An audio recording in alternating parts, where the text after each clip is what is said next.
Okay guys, so this is a side dump bucket for a 310 backhoe.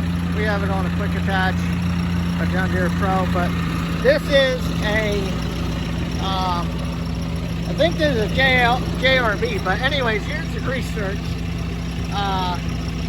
You got a grease cert right there, you got one right there. There's three of them on this bucket, and yeah, it's a JRB bucket, and you got one over here for the locking pin. Now, these things are super nice to have. These side dump buckets, especially if you're doing pipe work, and I'll give you an illustration here if I can run this thing. And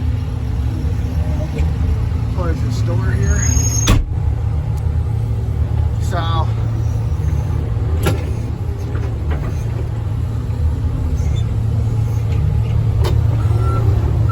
got a bucket of stone here, and let's say you're going into your trench, and this thing is super nice. You can just dump it off to the side. And it is pretty well balanced too. Very well balanced. I really love these things.